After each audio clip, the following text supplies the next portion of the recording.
Marinero, the Sick Podcast, and welcoming for the very first time in what I hope will be the first of many from RDS and l'Antichambre, François Gagnon. Comment ça va, mon chum?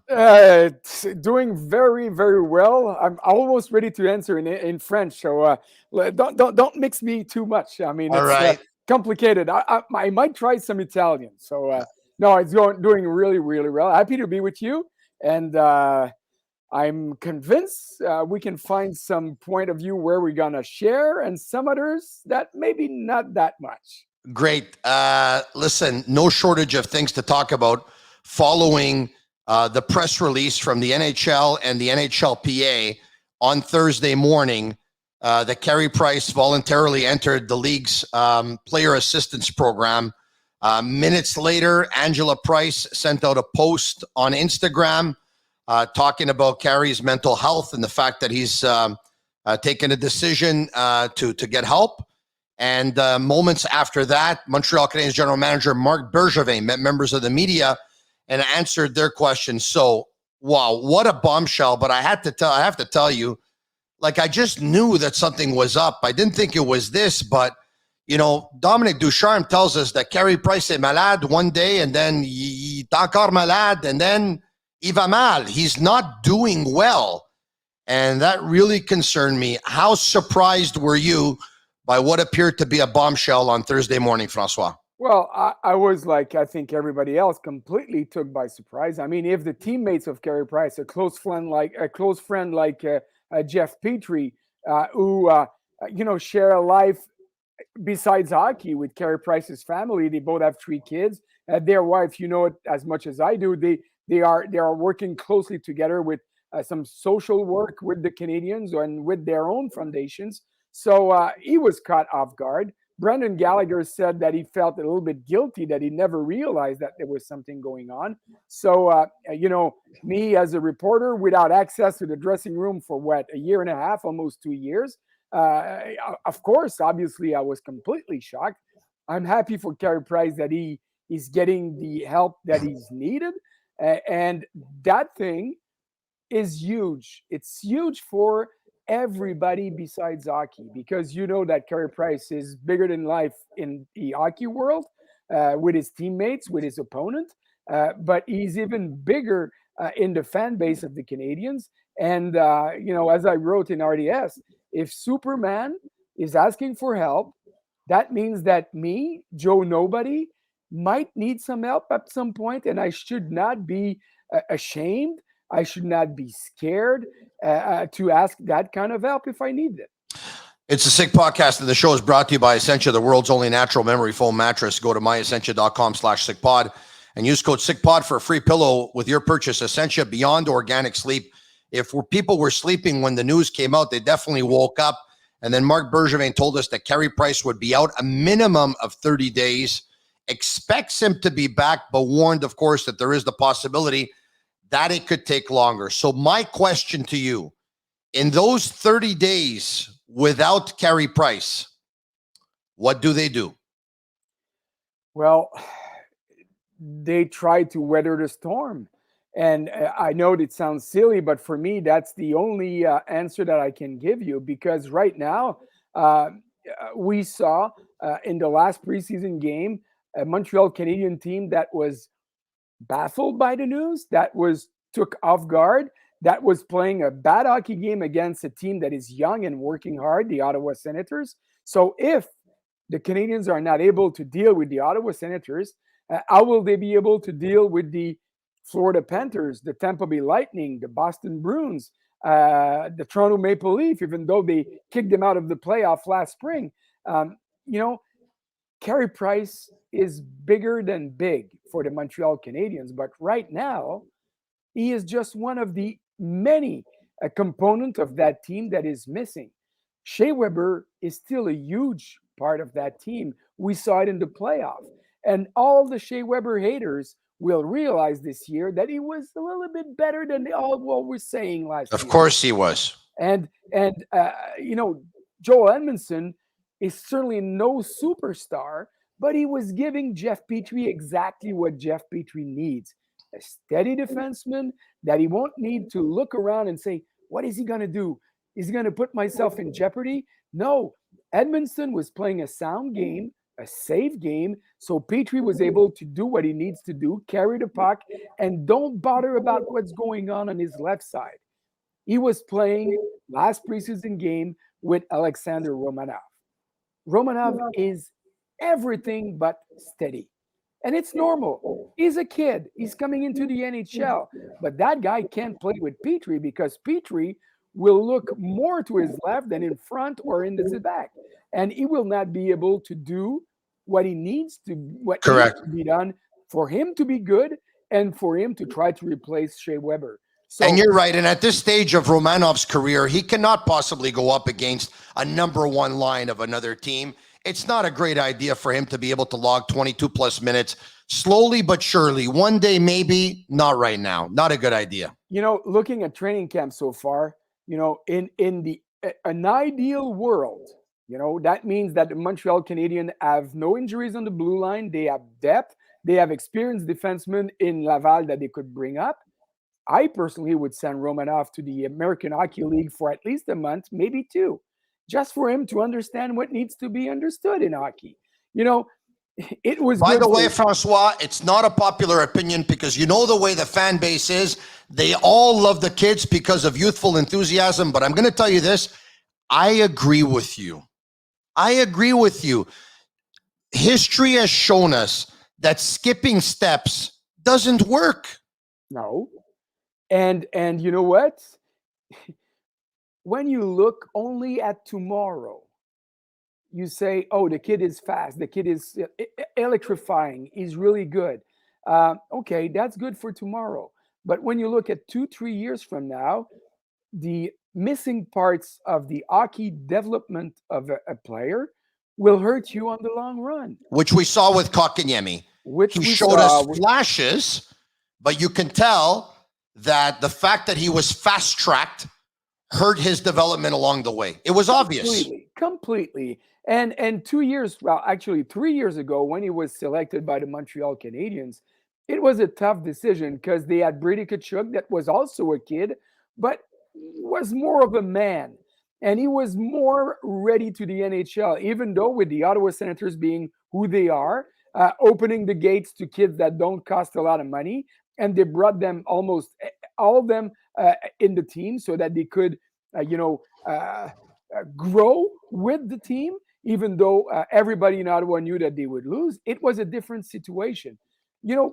3 years ago, when you did your homework, because I know you do them, and when I did mine, and I spoke to people in Europe, and they told me, this kid, he needs to stay in Finland for another 2 years. Yeah. He's not ready for the big show. He's not ready because he's coached by his dad, because he sleep at home, because his mom make him his breakfast, his lunch, his dinner. He's still a kid playing the way a kid plays. So they were all saying, he was still in a kid's body, by the way. Well, that was another problem. He was tall, but he was falling like a deer every time he was putting his skate on the ice. As soon as he was getting hit or close to be hit, he was losing his balance. And again, I'm not hitting on Kotkaniemi. It was a normal process. And by bringing him too quickly, the Montreal Canadiens hurt him. He had to do his share too. And maybe sometimes he was not doing it. But if we go back to Romanov, there is nothing wrong by sending a kid as good as he can be in the American Hockey League or keep him a year longer in junior, like I hope they will do with Kaden Guhle, because that kid's going to be real good. I'm looking at this guy, and I remember a young Wade Redden coming with the Ottawa Senators. I'm not saying to you, Tony, that he will become Wade Redden, but he has composure. He has poise. He's a kid with a veteran mind, the way he speaks, the way he played. Yeah. Good. Let him have fun this season. Let him go to the World Juniors and bring him back next year, and maybe then he'll be ready. And if he's not, then send him to the American Hockey League for a year. I don't mind that. I don't mind that because I'm looking at the long run, not at the short span. And right now, especially, the short span is, let's say, treacherous for the Montreal Canadiens because of all the injuries. Francois had talked about Jesperi Kotkaniemi now with the Carolina Hurricanes. Brady Tkachuk, of course, drafted and with the Ottawa Senators. If you want either of their jerseys, sportbuffshop.com for all of your officially licensed sports apparel and more. And also our sick merch. I love it. Use code SICK15 for 15% off on all of their items. All right. Another thing that caught everyone's attention on Thursday morning is right before the presser started, Paul Wilson, Vice President of Communications with the Montreal Canadiens, let everyone know that that's it. There would be no negotiations between Marc Bergevin and the Montreal Canadiens between now and the end of the year. Bergevin, of course, in the final year of his contract, and I think they were hoping for the questions to end. Now, I want to get to that in just a second, but a friend of mine mentioned this to me, which I hadn't thought about, and I thought it was interesting. I'm not so sure it's accurate, but it's interesting, so I want to run it by you. The Canadiens could have addressed this Bergevin issue next week when he's going to speak again prior to the opener. They could have addressed it next month during an interview at some point, another scrum at another point. They chose to do it 1 minute before taking questions regarding Carey Price.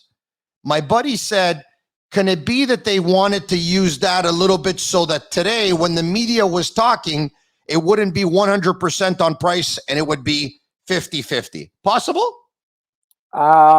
It's interesting. It's interesting. I believe that it's the reverse situation. Oh, really? Yeah, I believe that they decided to do that because all the questions would be on Carey Price, and you would get only a 1 or 2% evolving around the situation of the GM, which is as important as the decision of Carey Price to go into that protocol or that system of the NHL and NHLPA. And I've been asking to speak with Jeff Molson many times this summer, because when I look at this situation, I don't like it at all. It doesn't make sense. It doesn't make sense. You know what? It doesn't make sense because when the team was going nowhere, when the plan, the 5-year plan was not working, when they were having problems, Jeff Molson was the first one to protect and come in front of the media and say, we have a great general manager. Correct. Now he goes to the Stanley Cup Finals, and you, the owner of the team, who defended the guy that was missing playoffs year after year after year after year. I believe they missed it 4 years in a row. When you could have arguably made a case for his dismissal or his firing. Yeah. And now in his greatest moments as a general manager, which I think his body of work in the last 3 years, to tell you the truth, I think it's been excellent. In the last 3.5 years, I think he's really become a really good general manager. He came within 3 wins of winning the Stanley Cup, like you said. You don't have better alternatives elsewhere, with all due respect to some candidates who I'm sure would be qualified. Francois, there's something that I don't know or something we don't know. I don't like the way this is being handled. It's not the Montreal Canadiens way, or at least it shouldn't be. Well, it's not the Montreal Canadiens ancient way. But looking at the Montreal Canadiens way in the past few years, there's been a lot of cases like that where you scratch your head and you say, what's going on there? And Jeff Molson not taking questions over this situation, for me, is a complete nonsense. So you were told he's not available, or he doesn't want to talk about this? He doesn't want to talk about this. Maybe he will decide to talk to somebody else, and if he does so, well, that will be what it will be. But at least we need to get answers. I want to know as a reporter, so that I will try to explain to the fan, or let Jeff Molson explain to the fan exactly what we were talking about. Why now, after a Stanley Cup final run, you're not willing to give to your GM another contract of 3, 4, maybe 5 years? Why are you not willing to give him the kind of money that he's asking? Because there have been some talks, but there was never an offer on a paper written with numbers put in front of Marc Bergevin and saying, you want this? Yes, no. If you don't want it, well, you'll be gone.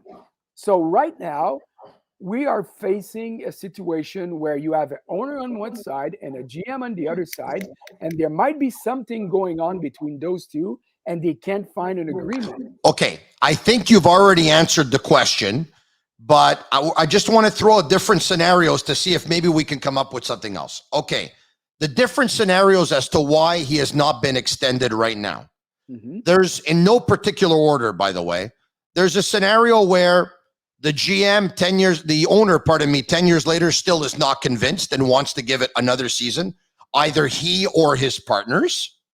There's the scenario that the GM is tired, 10 years on the job in Montreal. He's got very little left. He either wants to move into a senior executive position to oversee things here, somewhere else, or the GM wants to go to another team and be a GM with another team, or it's negotiations that are going on and the GM doesn't like the number that was put in front of him and he wants a lot more and he thinks he has the leverage.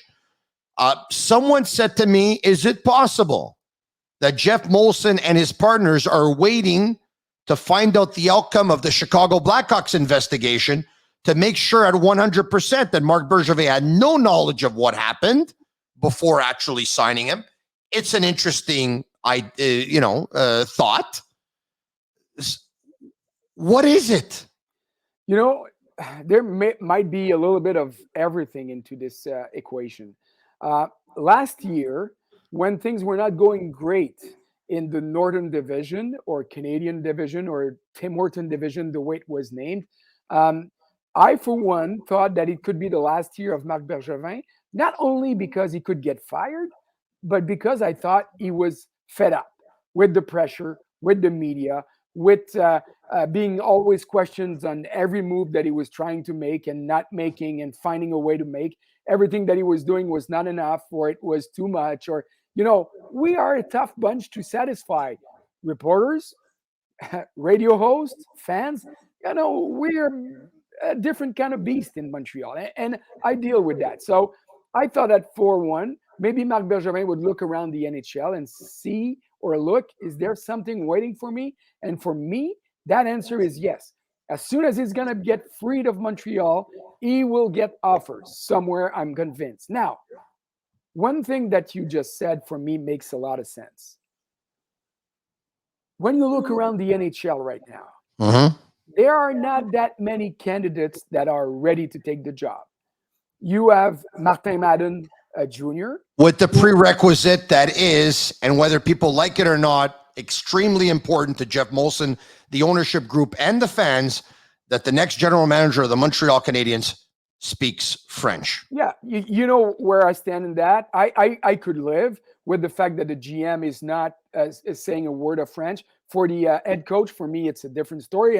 And I know that some people, go crazy over this, but this is the reality of the situation. And I don't want to get into that. And it's the reality of the Montreal Canadiens. Like it or not, the next general manager will speak French. Right. So you have Martin Madden, who might be already ready. I'm sorry for that, using those two words.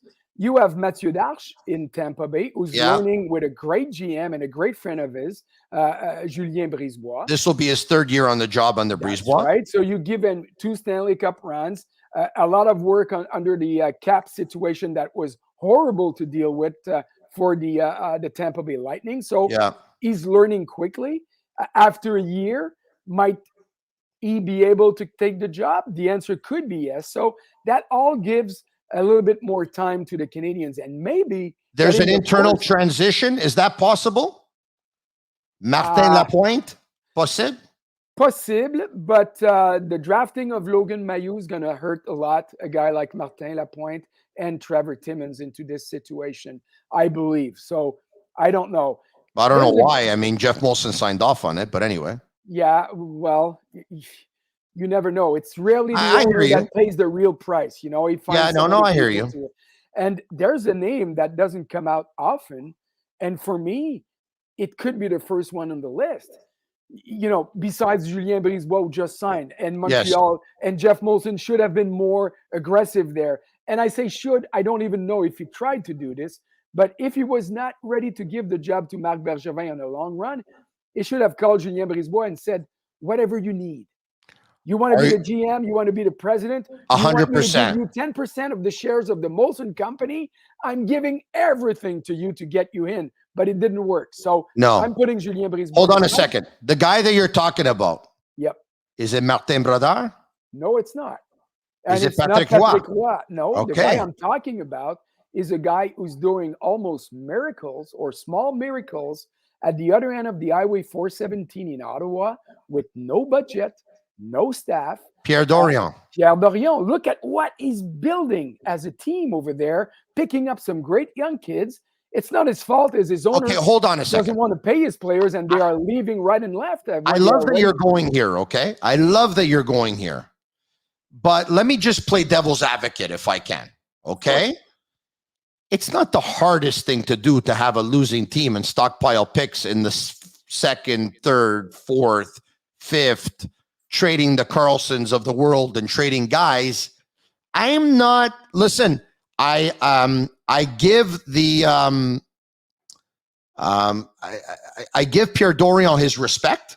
Mm-hmm. I'm not overly sold though. No, it's okay. I'm bringing his name because I believe his name should be looked at because what he's doing there. And when you look at the draft sheet of the Ottawa Senators, it's a really good one. So yes. That's an angle that seems to be good for me. But the pro player procurement though is not great. The pro player procurement is not great. Yeah, but that's another story. If you think it's hard to attract players in Montreal, hey, go and have a look in Ottawa. I understand. That being said, for me, François Gagnon, the best candidate for the Montreal Canadiens general manager job is the one who's right there now. It's Marc Bergevin. And it's mind-boggling that if he wants the job, and I know for a fact that he doesn't want to run away, that if he would get a contract that he likes, and I'm not saying here that he wants to win the Lotto Max year after year after year, but you have to pay a GM the salary that it comes with it. I mean, it's around $4 million US a year. For me, it's easy. 365 days, 3.65 million. Done. Makes sense. US, you might be close to a deal somewhere there or a little bit more. But I mean, if he wants to stay here, unless Jeff Molson is not telling us the real truth and he doesn't care for him leaving, or the other owners around Jeff Molson are telling him, we are fed up of this, so get rid of him. Unless they're all that, in the jeux de coulisses that we don't see, I don't understand why he's not signed, because he's the best candidate to do the job right here, right now. In ending, and I know that your mind might change next week or the week after, because mine will as well. So, you know what? I apologize if I'm putting you in a bad spot, but I'll ask you today, on Friday, October 8th, François Gagnon, will Marc Bergevin be the GM of the Montreal Canadiens next season? I say 75% no and 25% yes. Hey, 2 weeks ago, I would have told you 60-40 that he stays. Last week, 50-50. Now I'm at 75-25. Wow. And we could do our bets all season long and go for it. The longer it's going to take, the longer the odds are going to be towards the fact that he's leaving after this season. Hey, cheers to you for the first time on the Sick Podcast. One of many, I hope. This is Cherry River Hard Seltzer. It's only 90 calories, Frank. So only 90 calories, natural flavors, no preservatives. Now available in Quebec grocery stores and the beer stores. À ta santé, mon chum. Salut. See you, Frank. And now it's time for me to try and make you some money. Money, money, money, money, money. It's time for Sick Picks. Brought to you by MyBookie. You want to know how the Montreal Canadiens are going to do? I'm going to tell you right now. The Canadiens in the Atlantic Division. Place your bets on MyBookie. Go to mybookie.ag/the Sick Podcast and use code SickPicks to double your deposit. Bet, win, get paid. Who will win the Atlantic Division? Toronto first, Florida second, Tampa Bay third, Boston fourth. The Canadiens will finish in fifth, 2 points ahead of the Ottawa Senators. That's how close they'll be to sixth. Canadiens finish in fifth. Bet on it at mybookie.ag. I'm Marinero, the Sick Podcast. Until next time, cheers.